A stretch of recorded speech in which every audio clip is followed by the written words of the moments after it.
This is Dr. Nicole Brown. We are celebrating Nurses Week. Happy Nurses Week to everyone.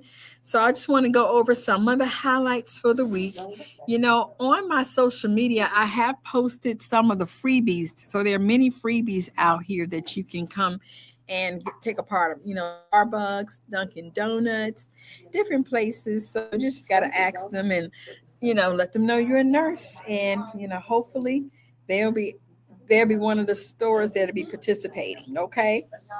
Now, let's go over every day for Nurses Week. Just a quick review. Now, we are here. I have a paint party going on in full effect. So everyone say hello. Hi. Hello. We have some stragglers that have not gotten here yet. But we have a paint party going on for Nurses Week, celebrating nurses. Um, and it was a spare the moment. So we got a few people in. We have some people already finished painting and left. So we are still talking about nursing, our celebration of nurses. Now, Nurses Week, well, actually, May is the whole month for nursing. We celebrate nurses for the entire month of May. And then Nurses Week is May 6th through the 12th. So let me go over some of the highlights that we're going to be doing for Nurses Week. Some things you should be focused on. Okay. Now that is May the 6th. That was yesterday. That's National Nurses Day officially. Ronald Reagan enacted that back in the 80s so we can celebrate Nurses Day. And that's the National Nurses Day. May 7th is the birthday of Mary Eliza Mohoney. She is the first African American nurse to graduate from nursing school in the United States. So we celebrate and honor Mary Mohoney. This is a picture of her in the middle. So let me turn all of my social media around so y'all can see all of our pictures. And we are celebrating Nurses Week. So I have all of these things here. Oh, I don't know about that. And I got one more to turn around. All right. So we are celebrating our Nurses Week in honor of Mary Mohoney's birthday, which is May the 7th. That's today. We want to talk about the contributions of our African American nurses. And we have Mary Mohoney here. She's in the middle. She graduated from nursing school. Out of 42 students, 4 were African American, and she was one was African American, and the rest were 42. And only 4 nurses graduated, and she was one of the 4 who graduated. So it was a very lengthy process, and we just appreciate her being the first African American professional nurse out there. And her birthday is May the 7th, so we honor her today. Okay. Now, May the 8th is National School Nurse Day. So if you have some nurses who are working in the schools, let them know tomorrow is their day. So you should check them out, say hello, let them know that you appreciate them. School is getting ready to let out soon, but it's National School Nurse Day, and that is tomorrow. May 9th, I celebrate the military nurse. Now, the military nurse, I'm going to focus on my aunt here, Hazel Johnson Brown. She is first African American to reach the rank of brigadier of general, and she was a brigadier general. And she also, she also served in the military over 20 some years. So she did a very good job. I still get people still come up to me and compliment me on all the contributions of Brigadier General Hazel Johnson Brown. And this is her picture right here.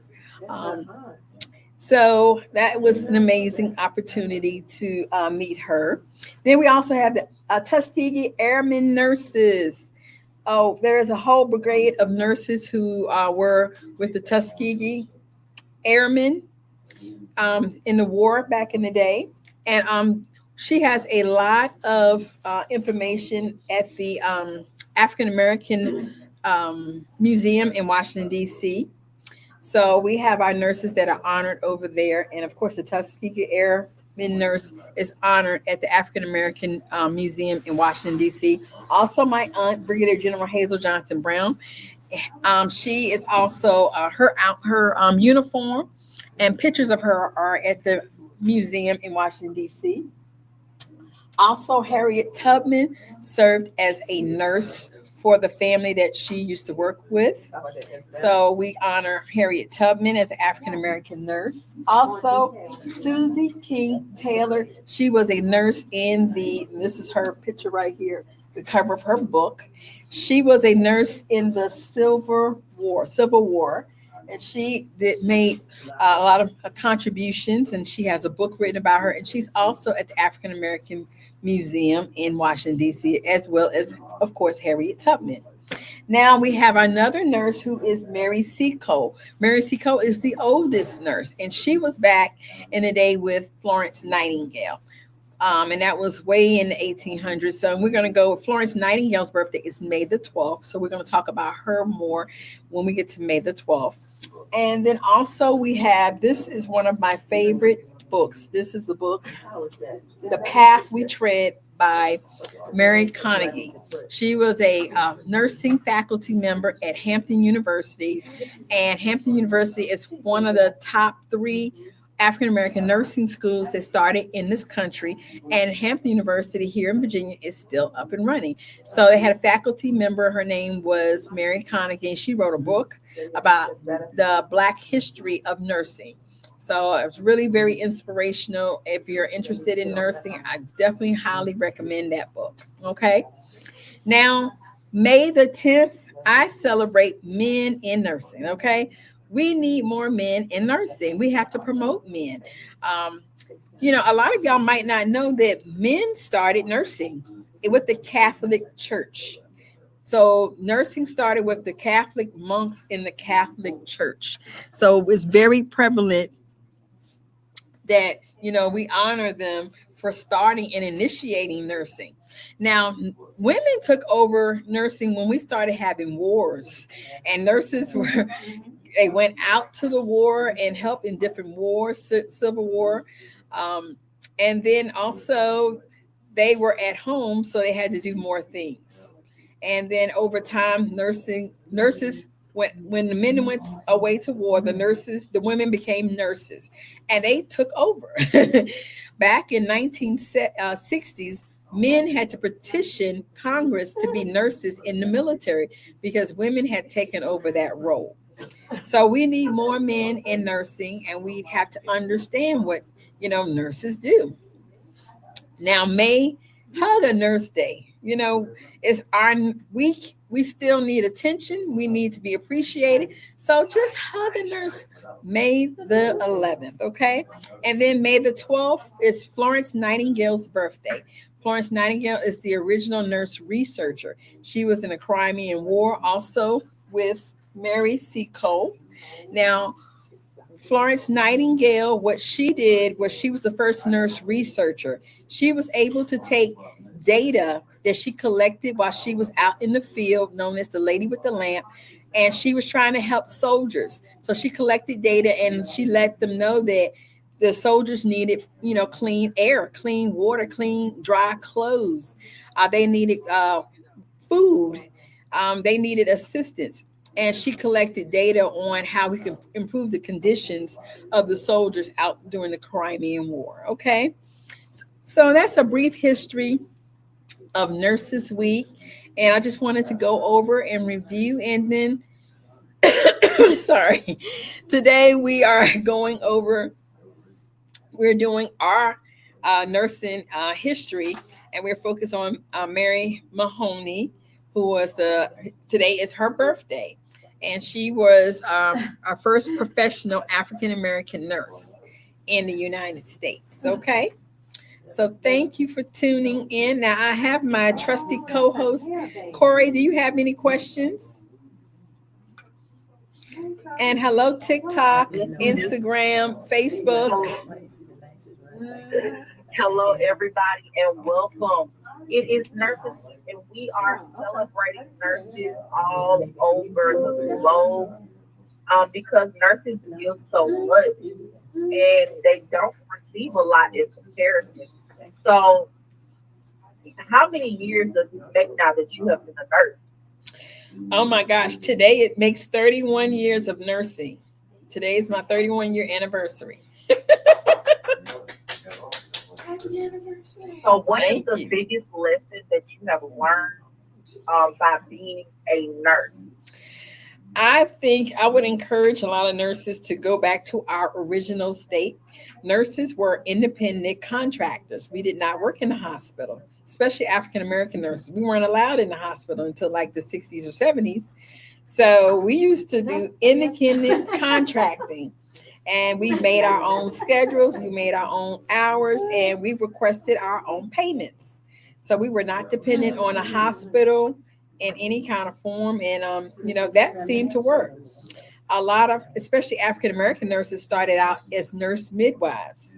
They mastered the art of nurse midwifery, and we started that off of the slave ship with learning the art of nurse midwifery. A lot of African American women also paid for their freedom with the art and science of nurse midwifery back in the day. So I love having entrepreneur spirit. We do need nurses in the hospital. Yeah, please don't leave, because that would shut the hospitals down. But over time, after you are seasoned, if you're ready for a new exciting adventure, there's so many opportunities out here as a nurse entrepreneur. Remember, there are 300 careers in nursing. So the sky is the limit. The sky is the limit. And they are over probably about 20 to 30 entrepreneur aspects of nursing that you can pursue. And it can be very lucrative for those persons who are interested in having their own time, managing their own time, and also, making their money. So you can do those things. Excuse me. Go ahead. So, we are almost at the end of the school year for a lot of people. And, some people are undecided either in their majors or they are young and don't know what they want to be. Well, recently during a graduation, I saw only two people graduate in nursing informatics. Can we talk a little bit about nursing informatics and why is it not as popular as it would be in this day and age? Nursing informatics is at a master's level. So that's one of the specialties you can choose in a master's program. And nursing informatics is going to be the person who's at the facility who specializes in the computer aspect of nursing, such as the collection of data. Back in the days when we first started with computers, each department would have a different computer system. It didn't make sense. Like lab would have a department, their own computer system. The physicians would have their own computer. The nurses would have their own computer, and no one was talking. So they came up with a program that we need to make sure everyone has access to the computer system, because nurses need to have access to know what the doctors are putting in. Um, Lab, we need some things from the lab, so we need to get the information from the lab. We also need information from different floors. We also need to be able to collect records from other hospitals and a place to store them. So nursing informatics is extremely important because you have to determine which computer system is going to be best for that hospital, and use one that is universal for all departments. So persons who work in the lab, they can input lab information, but they can't see the patient's history. So you have to protect some of the information, and that's important. So they only need to be accessible to the part that they need.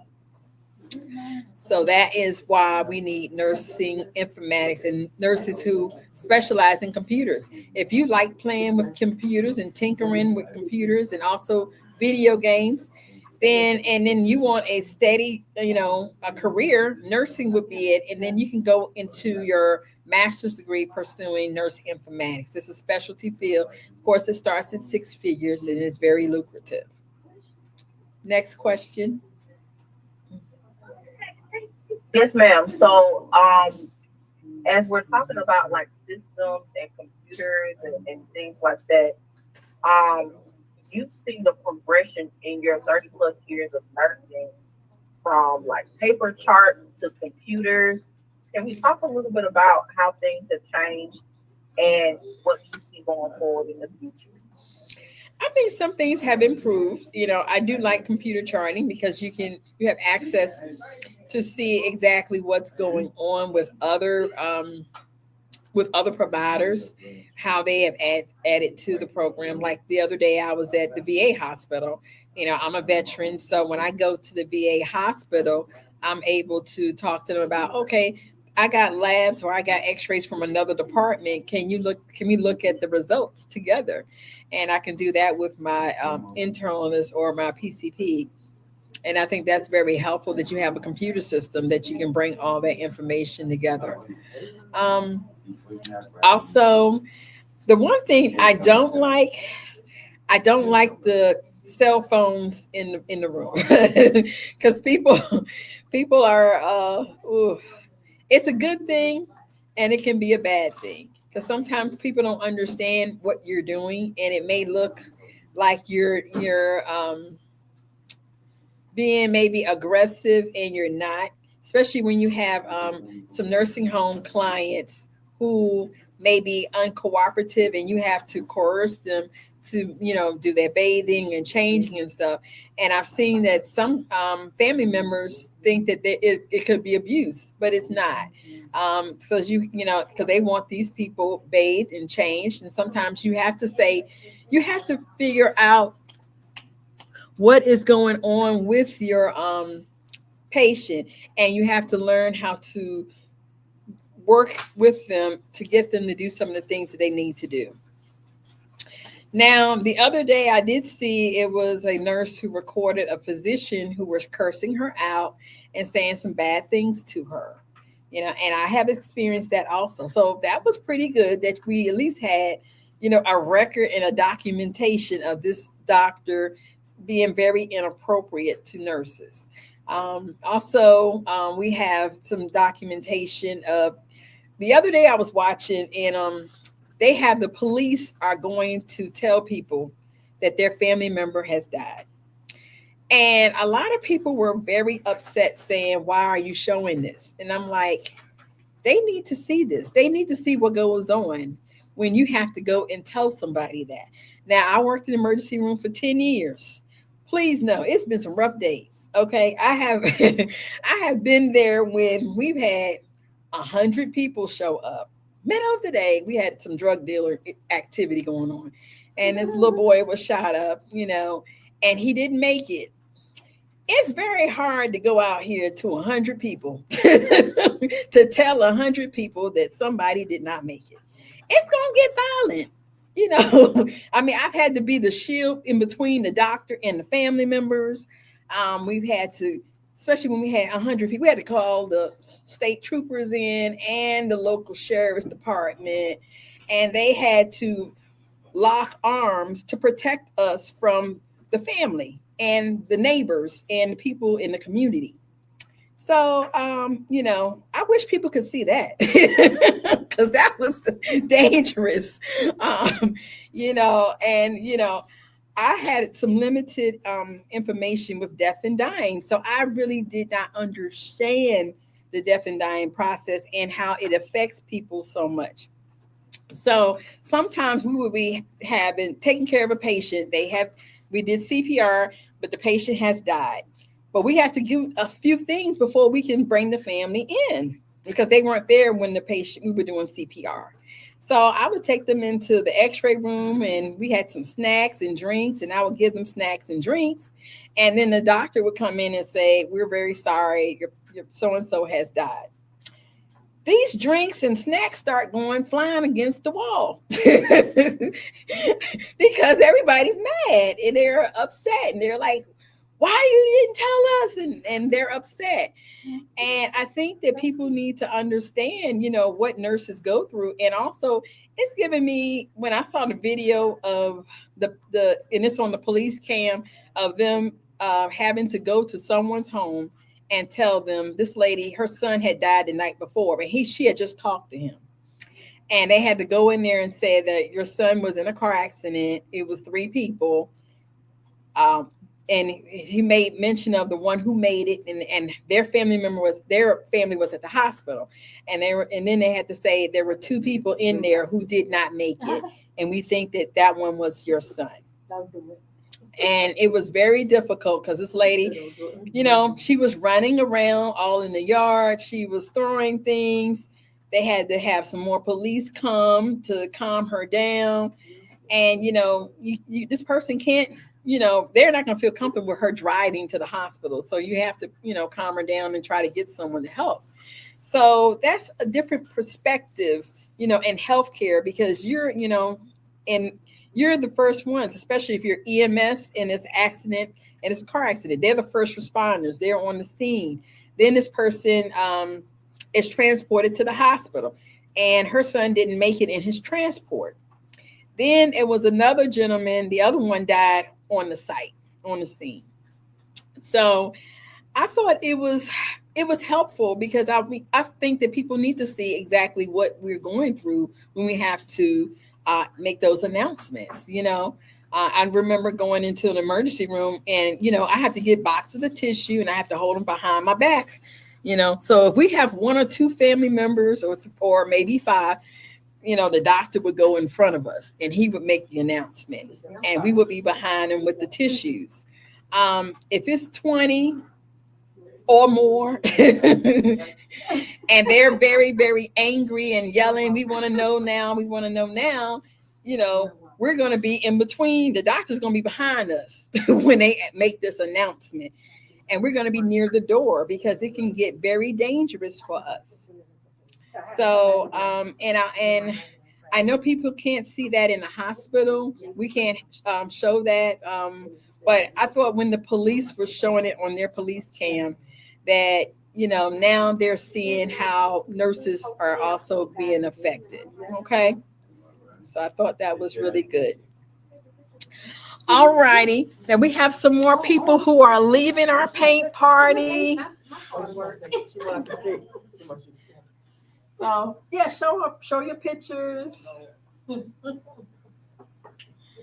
going to turn all of my cameras around, so we have some of our pictures. Y'all can see that we have very nice pictures.